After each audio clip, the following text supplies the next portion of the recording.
কোন গুনাহে আল্লাহ বান্দার দিক থেকে মুখ ফিরিয়ে নেন।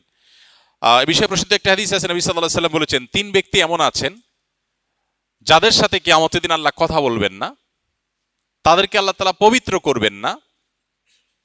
এই মানুষগুলো যাদের থেকে আল্লাহ তাআলা মুখ ফিরিয়ে নেবেন, তাদের সাথে আল্লাহ কথা বলবেন না, তাদেরকে আল্লাহ পবিত্র করবেন না, সেই মানুষগুলোর মধ্যে একজন হলেন ওই পুরুষ, যে পুরুষ টাকনুর নিচে পোশাক পরে। পোশাক পরে বলতে যে পোশাক উপরের দিক থেকে যায় সেটা টাকনুর নিচে পরে, প্যান্ট, পাজামা, চাদর, লুঙ্গি, জুব্বা, জামা, এগুলো। মুজা যেটা থাকেই নিচে, নিচ দিক থেকে পরা হয়, ওইটার কথা ভিন্ন।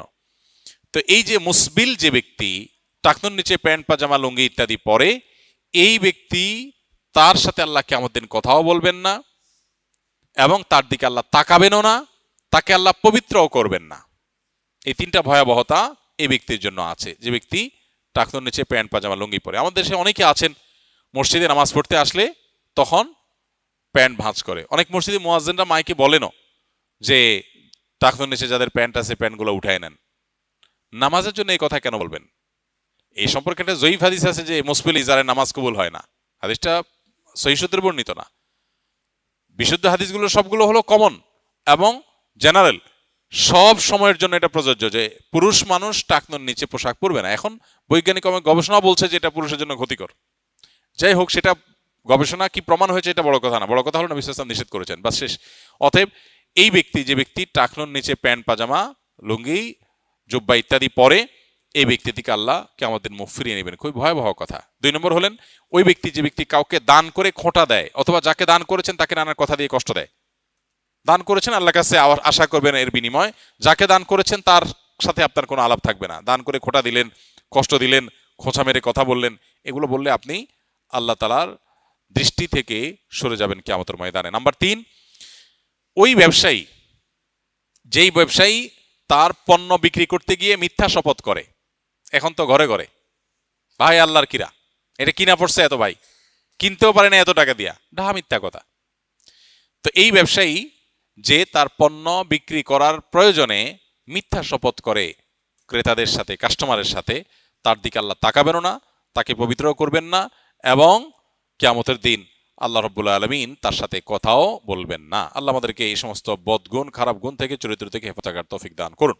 মৌলিক ইবাদত ছাড়া বিশেষ কি ইবাদত আছে যা একজন মুসলিমকে আল্লাহর খুবই নিকটে নিয়ে যায়?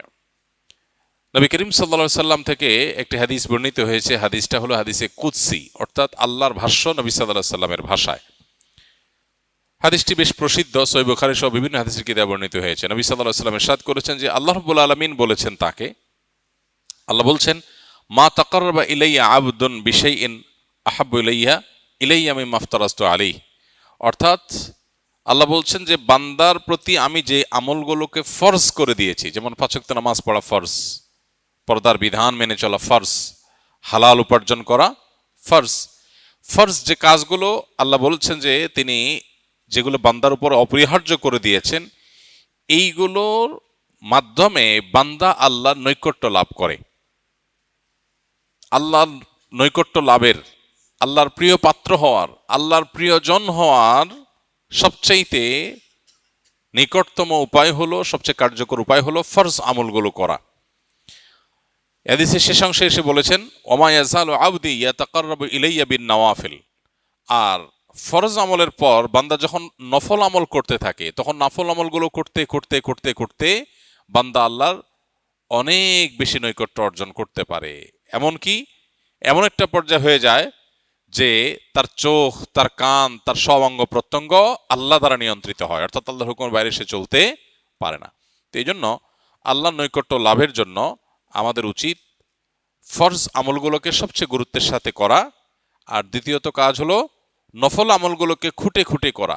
নামাজের মধ্যে নফল আমল আছে, রোজার মধ্যে নফল রোজা আছে, দানের মধ্যে নফল দান আছে। প্রত্যেকটা ইবাদতেরই যেগুলোর ফরজ ফরম্যাট আছে, এই সবগুলোর আবার আরেকটা ফরম্যাট আছে, সেটা হলো কি ফরম্যাট? নফল ফরম্যাট। একটা হলো ম্যান্ডেটরি, করতেই হবে ফরজ ফরম্যাট, আরেকটা হলো করলে সওয়াব হবে, না করলে গুনাহ নেই। তো ফরজ ফরম্যাট ছাড়া নফল ফরম্যাট দিয়ে তো প্রিয় পাত্র হওয়ার সুযোগ নাই।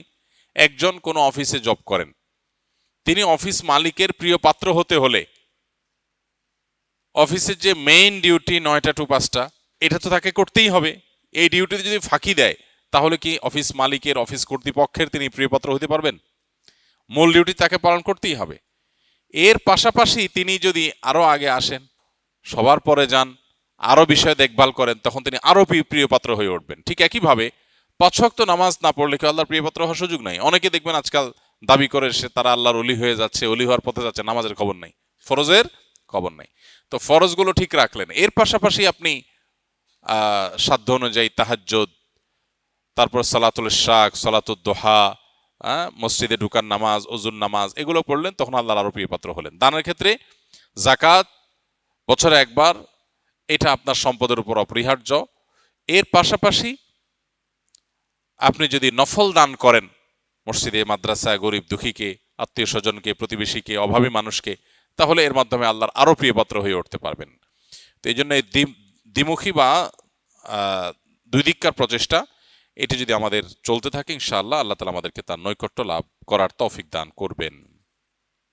আমরা অনেক সময় হতাশ হয়ে যাই, আমাদের ইসলাহ খুব জরুরি হয়ে পড়ে, কিন্তু আমরা এমন আলেম বা পথ পাই না। আমাদের ইসলাহের বিষয়টা আমরা কিভাবে পেতে পারি? ভাই, আত্মশুদ্ধি বা নিজের সংশোধনের জন্য আল্লাহ নেককার বান্দা, ভালো মানুষ, মুত্তাকি পরহেজগার মানুষদের সোহবত, সাহচর্য, সান্নিধ্য, এর কোনো বিকল্প নেই। অতএব এই জায়গাটা আমাদের যেতে হবে।